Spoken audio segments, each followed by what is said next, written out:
ধীরে ধীরে চালাও গাড়ি মাথা ঠান্ডা করে, হাসির বেশি তুললে গতি পড়বে গিয়ে খাদে।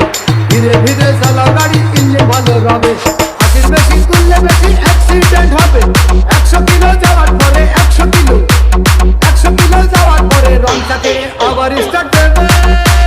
যত কোথাও কাজ হবে না বন্ধ হয়ে যাবে, যত কোথাও কাজ হবে না বন্ধ হয়ে যাবে। বিরতিহীন ভাবে গাড়ি